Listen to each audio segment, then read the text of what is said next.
Hi guys, my name is Maria and welcome to my new YouTube channel. I'm very excited to be here and start to do something on my own. Generally, I'm a Eurovision journalist since 2018. I'm a part of Eurovision.org from Poland and I was at the Eurovision already 3 times, also this year in Liverpool. So now I'm very excited to share my own thoughts in this YouTube channel. Generally, I'm from Poland, but I do live in Netherlands, so I'm a little bit, European girl. And first of all, sorry for my a little bit Polish accent. Yeah, of course, it has to be like that. So I'm really sorry if you don't understand something. Yeah, just ask in the comments, So here we are, Euro Vibes by Maria. That's me, Maria, that's me, yeah. Hello. Oh my god, that's so weird that I'm speaking like all alone here and not in Polish, because till now my Eurovision journey was in Polish. Of course, I was doing some interviews in English, but generally reactions and all the talks were in Polish, so I'm very, very excited. And we are here today in my very first movie to talk about Eurovision crimes of 2023. So Eurovision 2023 just ended like 2 weeks ago? Yeah, 2 weeks ago. And now it's time to sum it up, maybe about some not good things that happened. What was the biggest crimes of this year? So let's go, let's do it. Oh no, I cannot say that, that's not my... So yeah, let's go. Number 5 of the biggest crimes of Eurovision 2023 is Georgia. Georgia not qualifying to grand final of Eurovision. Why did it happen? I don't know, honestly. That was one of the best voices of semi-final 2, one of the best songs. Maybe not one of the best stagings, but was that better than the 10 songs that qualified? Of course, we all have our own opinions about the songs, but I think that was a quality. And especially, that was one of the best Georgia entries ever. And I think Iru was convinced that she will qualify as a whole Georgia, as a whole Eurovision world and Eurovision fans. So what actually happened, we don't know. Probably if we would have juries in semi-final, that will be 100% sure that she will go through, but televotes didn't love her. Why is that? We don't know, because the televotes, yeah, there are, hundreds of millions of people who are like voting, so we cannot ask them like, hello, why you didn't vote for Georgia? Maybe they didn't vote because there were better songs that they wanted to vote for. Maybe they didn't because they thought, okay, she's so good, so we don't need to vote for her, we don't need to save her.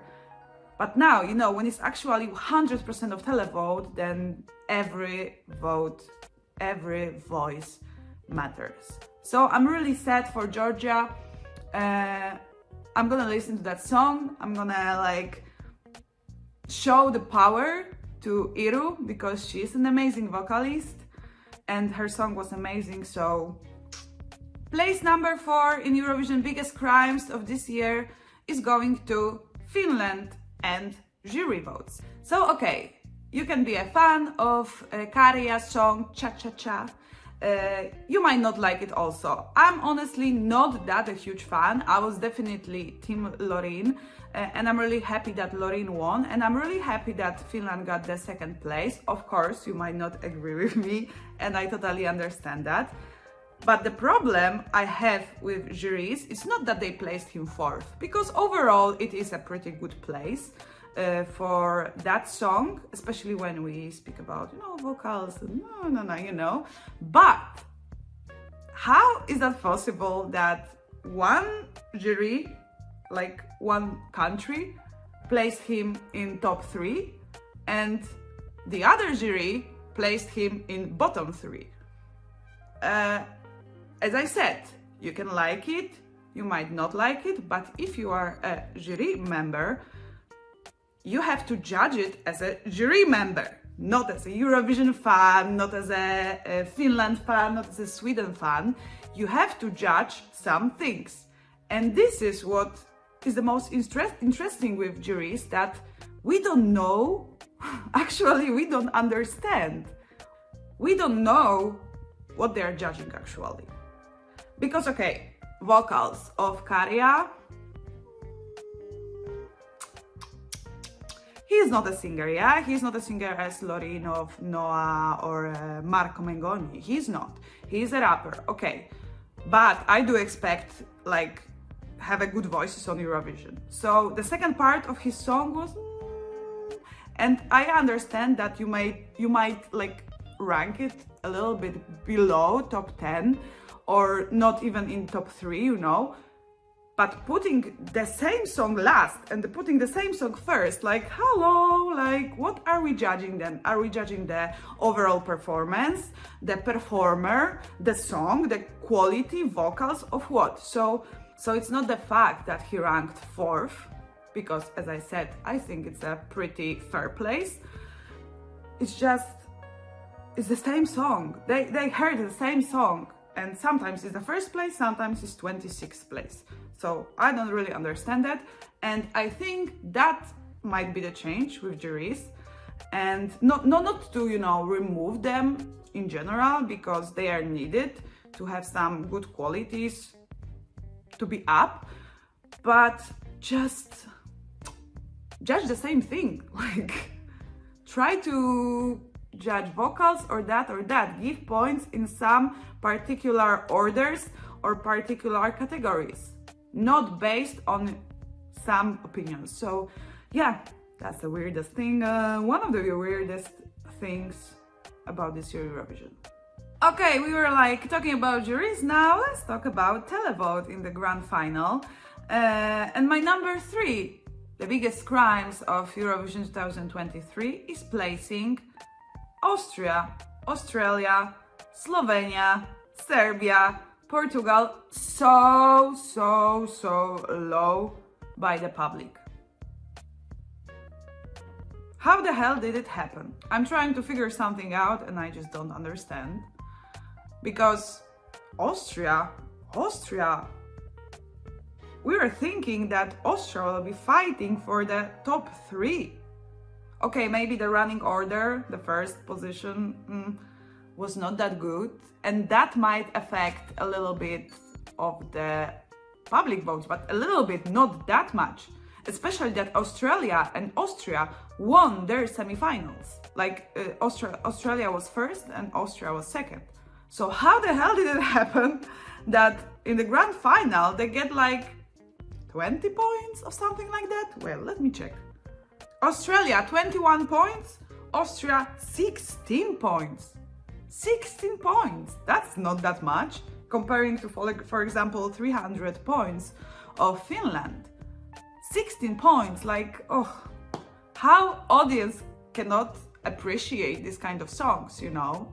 Also, like Portugal and Serbia, they had also, let me check, also 16 points. So Austria, Portugal and Serbia, and Germany had 15. But Portugal, Serbia, come on, they were like really good songs in a really good, with a really good performances. So that's a big question, why audience didn't like them as much as Eurovision fans, you know? Because yeah, in general there's always like 2-3 songs which are very high in Eurovision world rankings, but they are not that appreciated by normal Sunday viewers. So yeah, that will become a mystery, and I'm not surprised that girls from Austria were not really happy about the results, because if you get like hundreds of points, I think they got around 120 from juries, which were right this time, and then you get 16 from the public, oof, that might hurt. So I'm really sad for Australia and Austria. Overall, the placing were like okay, but I think that Austria, Serbia, Portugal deserved way better. Number 2 is gonna be Queen of the Kings. So Norway, Alessandra ranking very low in jury votes. So I think it is a crime, but I do understand it somehow. I was in Liverpool, I was accredited press from Eurovision.org, and I was there at the jury rehearsal of grand final. And we were watching that. We are watching that in our press center, media center, actually, on Lil TV, and we've heard that. So, I think Alessandra is amazing vocalist. She's really great. She's really great personality. She's great performer. She has an amazing, amazing vocals. But that night, on the jury rehearsal, so that was Friday evening, something really bad happened with her voice. First of all, the crack, she was like, oh, you know, the voice at the whistle note was very bad. I don't know what happened, because, okay, she was singing that sometimes better, sometimes worse. I saw her rehearsals like maybe 6 times, her rehearsing. And okay, it was maybe not perfect always, but it was never that bad. So I don't know if that was a little bit of maybe stress coming to her voice and her body, but it's not only about the whistle note, it's also about like the rest of the song. She was not sounding good. She was not sounding as herself. She was like trying to do something really weird, like things. I don't even know how to describe it, but it was not pure, it was not, you know, on tone, it was not pitch perfect. Of course, nobody's perfect, even Loreen is not perfect, but it was really not good rehearsal. So I'm not surprised, on one hand, that it ranked lower than she expected, that the Norway team expected. But on the other hand, if we can rank Finland first, for example, why we cannot rank this first? You know what I mean? If we are judging the song is great. She is a great performer. She has an amazing voice. And okay, she was not pitch perfect, but neither was Loreen, neither was Käärijä, neither was even Noah, which is also an amazing singer. So I don't really understand it. Like maybe they were like, ooh, let's give her a little bit, not enough points. Maybe she will not win. I don't know what they have in mind. Maybe they were like, okay, let's be fair. She did not sing good. So I don't know. But I think that's a very big crime, because overall 5th place, you know, it's pretty good, but I do think that she deserved like top 3.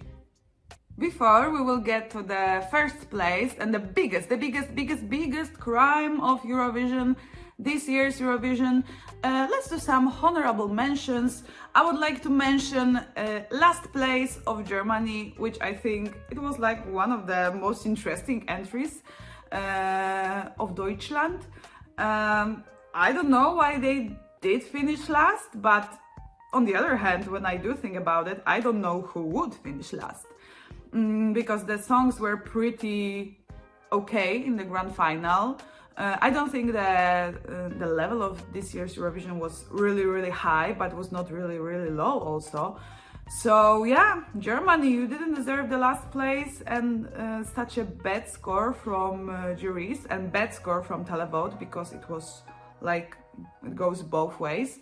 And also that goes to United Kingdom, second to last, which May was like one of the favorites before the contest. Of course, the performance was also not very good. The performance was good, but her voice was, you know, like not perfect. But I think these 2 countries, like again, big 5 in the bottom, big 5 at the top. I don't really know. If people they don't like United Kingdom, they don't like Germany. I don't really know why did it happen. Another mentions are like non-qualifiers from the semi-finals. I had to even think like why they didn't qualify, and the answer is just one answer, because there were better entries this year. But let's give a honorable mention as a crime to Latvia, Iceland with the very powerful song and powerful voice destroyed by very bad staging. Maybe Netherlands, of course Georgia, we spoke about it already. So yeah, that was really sad actually. I really like Iceland. I thought she would qualify. I think if there will be juries in semi-finals, she would qualify for sure, because her voice, oh my god, amazing, really. And my last honorable mention is Armenia, Brunette and Future Lover. I think 14th place is not that good as it should be. She's an amazing artist. She has an amazing song, amazing staging, amazing breakdance, dance break. Jesus. And she finished 14th. Generally 14th place is like, you are not really good, but you are not really bad too. It's like in the middle, everybody's happy. I'm not really happy from that result. I think she could be in a top 10 easily. So I don't know what worked here in both jury votes and public votes that they didn't appreciate her as it should be. I got sentimental thinking about Eurovision. Yeah. Oh, it's over. Oh my god. Okay, but let's go to the first place. The biggest crime, which will stick to my heart like a tattoo. No, it's not Sweden, don't worry. It is Spain and Blanca Paloma with five points from televote. You see, I get even angry about that. Like, okay, it's also, it's a song that might not convince everybody, but you have to admit that she's amazing. She's amazing. Her song was great. Her voice, I think, sorry, Lorin, I love you so much, but I do think that Blanca Paloma had the best voice of Eurovision 2023. It was perfect. There was not even one sound which was not good. So I don't really know how did it happen, especially that 3 points, I think, 3 points went from the rest of the world. So not even Europe, you know. Wait, let me check. How? Especially that 3 points came from Portugal and 2 points came from the rest of the world.